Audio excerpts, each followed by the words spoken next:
अस्सलाम वालेकुम। Second year, उम्मीद है कि सब ठीक होंगे।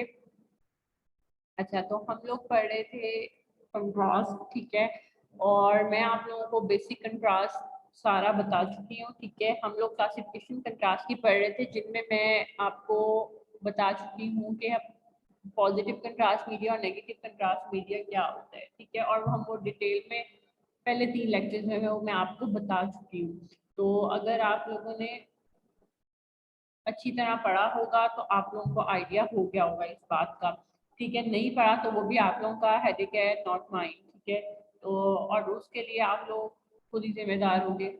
खैर, अब पॉजिटिव कंट्रास्ट मीडिया क्या है और नेगेटिव कंट्रास्ट मीडिया क्या है, ये मैं प्रीवियसली आपको बता चुकी हूँ, इसलिए मैं इसकी डिटेल में नहीं जाऊंगी।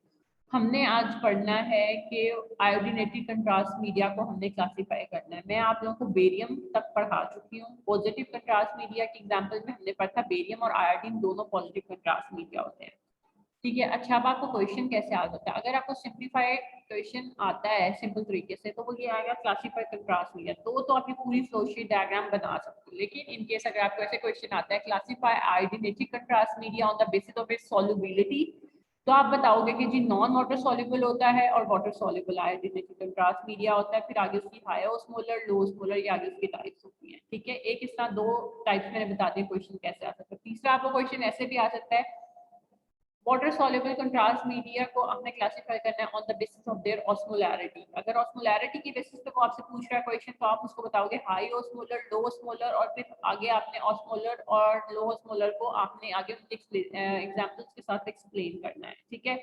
क्वेश्चन आपको किसी तरह भी आ सकता है। मेजरली पार्ट जो आपका कंट्रास्ट का पूछा जाता है आपसे अगर थ्योरी पेपर में अगर देखें, तो आपसे ज्यादातर जो चीज पूछी जाती है वो होती है कंट्रास्ट रिएक्शंस, ठीक है, कॉम्प्लिकेशंस और सिनेरियो बेस्ड क्वेश्चंस आपसे पूछे जाते हैं। लेकिन ये नहीं है कि क्लासिफिकेशन नहीं आ सकती। क्लासिफिकेशन बहुत इंपॉर्टेंट है वाइवा के लिहाज से भी और थ्योरी के लिहाज से भी, यानी एग्जामिनेशन पॉइंट ऑफ व्यू से वैसे ही बहुत इंपॉर्टेंट है, ठीक है। अब हम लोग पॉजिटिव और नेगेटिव को डिटेल में स्टडी कर चुके हैं कि नेगेटिव गैसेस होती हैं, पॉजिटिव में हमारे पास आयोडीन और बेरियम होता है, ठीक है। बेरियम इज वाटर इनसॉल्युबल, ठीक है। और मैंने बताया था पाउडर या सस्पेंशन फॉर्म में होता है जो हम पेशेंट को देते हैं, और हम ज्यादातर जीआईटी स्टडीज में यूज करते हैं। इन केस जीआईटी स्टडीज में जब हम बेरियम नहीं यूज करते, तब हम आयोडीनेटेड कंट्रास्ट मीडिया यूज करते हैं। और वो कॉम्प्लिकेशन मैंने बताई थी कि किस कंडीशन में हम बेरियम नहीं यूज कर सकते। उसके लिए अब आप लोग को मेरे प्रीवियस लेक्चर शायद दोबारा सुनने पड़े, तो वो आप लोगों पे डिपेंड करता है कि आप लोगों ने सुने या नहीं सुने, ठीक है। तो खैर, hopping on to the next classification, ठीक है, जो कि आयोडीनेटेड है। आयोडीनेटेड कंट्रास्ट मीडिया को हम डिवाइड करते हैं वाटर सॉल्युबल और वाटर इनसॉल्युबल बेसिस पे।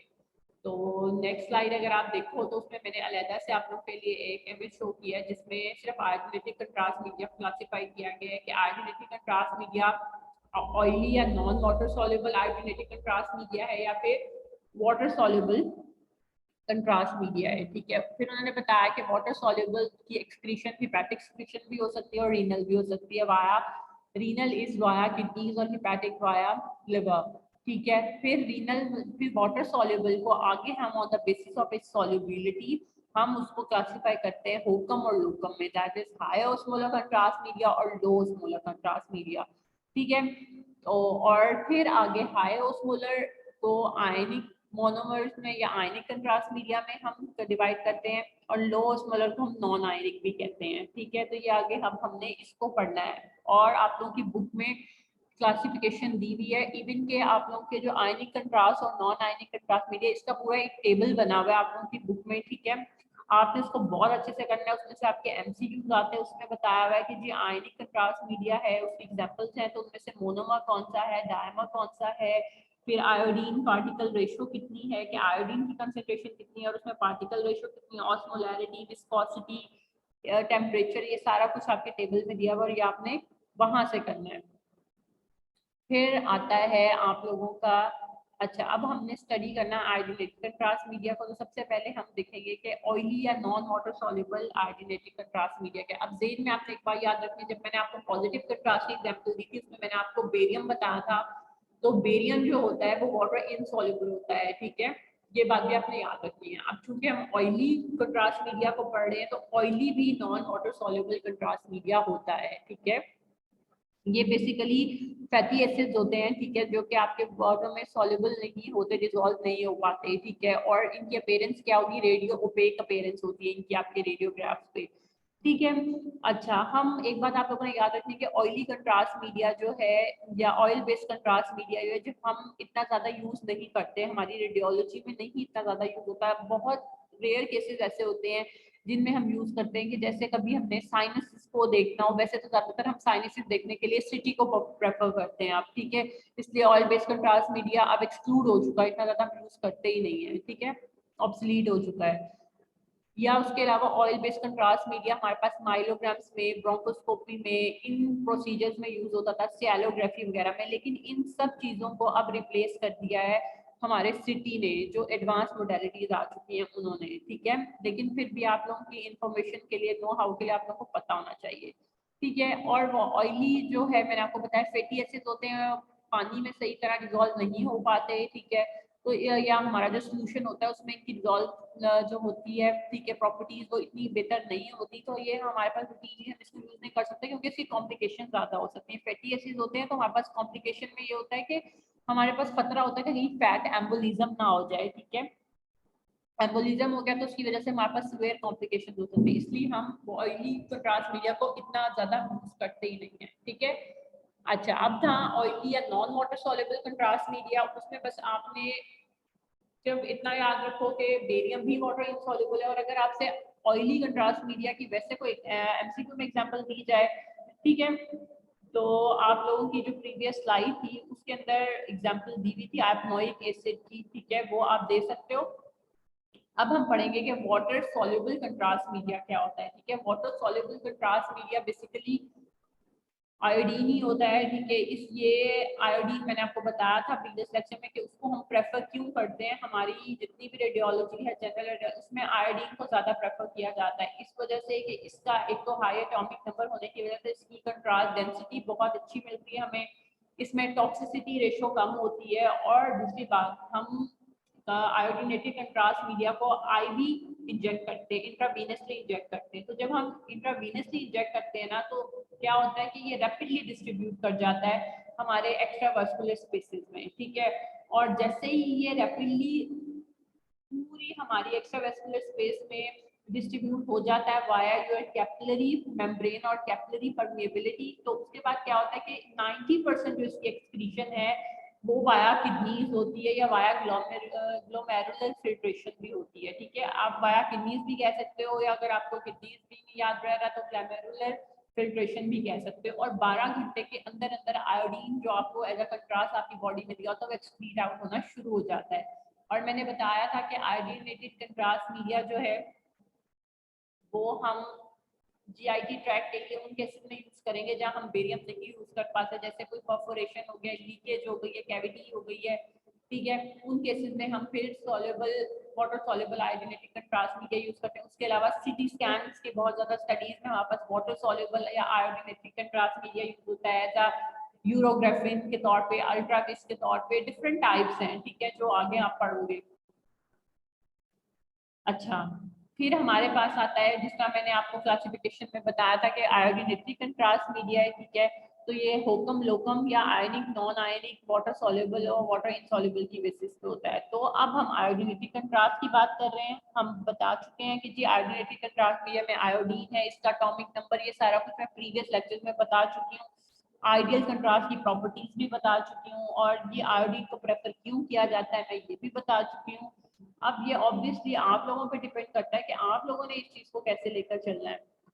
खैर, फिर हमारे पास आता है कि जी एक चीज आपने और याद रखनी है कि हमारी रेडियोलॉजी में जो या एक्सरे इमेजिंग में 90% जो कंट्रास्ट यूज होता है वो आयोडीनेटेड बेस्ड कंट्रास्ट मीडिया होता है, ठीक है।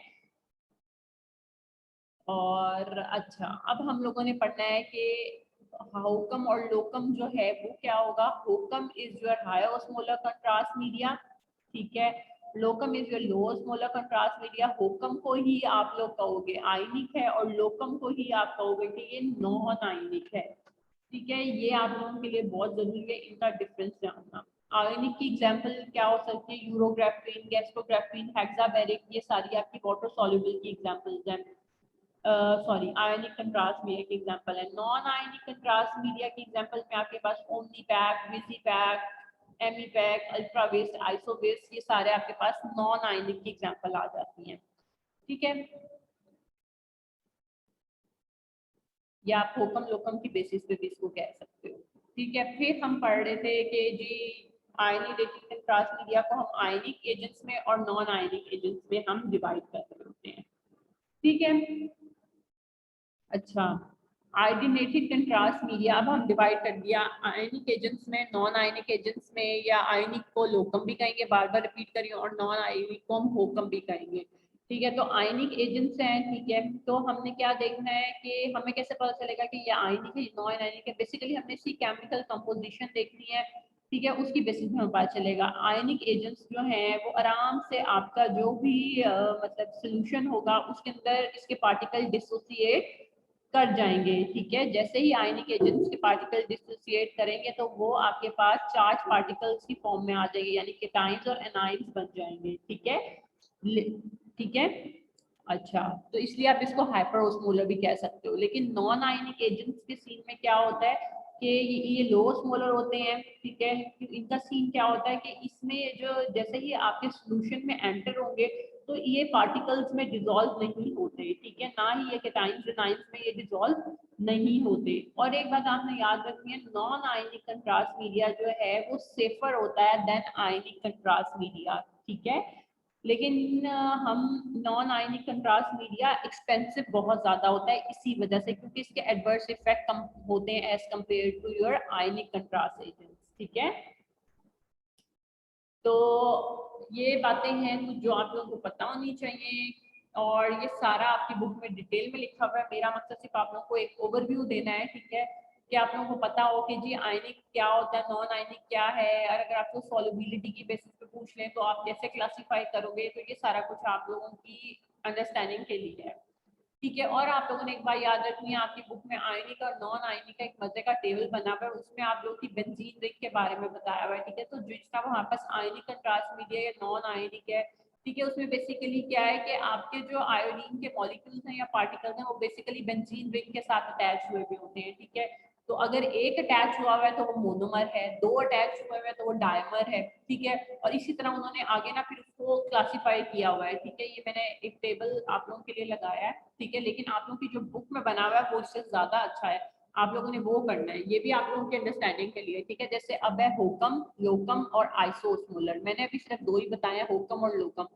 होकम में क्या है कि जी उसकी जो आयनिसिटी है वो क्या है, आयनिक है। ठीक है, लो ओस्मोलर में क्या है, वो नॉन आयनिक है। आइसो ओस्मोलर का क्या सीन होता है, ये आइसोटोनिक होते हैं। ठीक है, इनकी ऑस्मोलैरिटी है आपके जो सोल्यूशन है उसके इक्वल होती है। ठीक है, और ये भी हम लोग बहुत वास्टली यूज करते हैं हमारी इमेजिंग में, क्योंकि सेफर होता है, इसके एडवर्स इफेक्ट कम होते हैं। ठीक है, लो ओस्मोलर कंट्रास्ट मीडिया या नॉन आयनिक है, इसके भी एडवर्स इफेक्ट्स कम थे। ठीक है, लेकिन ये बहुत ज्यादा एक्सपेंसिव होता है। ठीक है, और आपकी बुक में इनका पूरा टेबल बना हुआ है, उसमें इनकी एग्जांपल्स, कितनी बेंजीन रिंग अटैच है, पार्टिकल रेशियो क्या है आयोडीन की, वो सारा कुछ दिया हुआ है, वो आपने अपनी बुक से ही करना है। ठीक है, अच्छा, अब मैंने आपको बताया कि बेंजीन रिंग क्या होता है या बेंजोइक रिंग क्या है, कि आपके जो आयोडीन पार्टिकल्स हैं वो बेंजीन रिंग के साथ कैसे अटैच्ड है। ठीक है, होकम में आयोनिक मोनोमर है, यानी एक बेंजीन रिंग अटैच्ड है। ठीक है, आयोनिक मोनोमर की एग्जांपल दी होगी आपकी बुक में।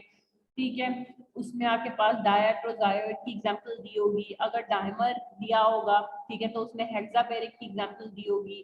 फिर लो ओस्मोलर कंट्रास्ट मीडिया की बात करेंगे तो वो नॉन आयनिक है, लो ओस्मोलर है ही नॉन आयनिक, फिर उसको मोनोमर और डायमर में डिवाइड किया हुआ है। ठीक है, मोनोमर में यानी एक बेंजीन रिंग है, डायमर का मतलब है दो बेंजीन रिंग है।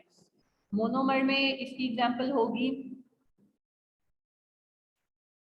आइसोवोए हो सकती है। ठीक है, और डायमर में इसकी एग्जांपल होगी आपके पास विजिपैक हो सकती है। ठीक है, फिर जी आयोकम हो सकता है, इसको हम आयोकम भी कहते हैं, आइसोस्मोलर कंट्रास्ट मीडिया भी कहते हैं, आइसोटोनिक सोल्यूशन होता है इसका, ये नॉन आयनिक डायमर्स होते हैं। ठीक है, इनकी एग्जांपल में आपके पास ज्यादातर ओमनी पैक आ जाता है। ठीक है, तो ये कुछ एग्जांपल्स हैं कुछ कंट्रास्ट मीडिया की क्लासिफिकेशन की जो बहुत इंपॉर्टेंट थी from your examination of point of view as well.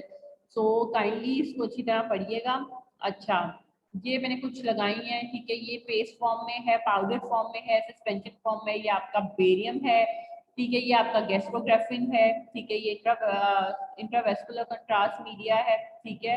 यानी इसको हम इंट्रावेस्कुलर इंजेक्ट करते हैं, या इसको आप आर्टिलेटिक कंट्रास्ट मीडिया भी कह सकते हो, ठीक है। ये देखो, लेकिन अगर आप यहाँ पे देखो तो ये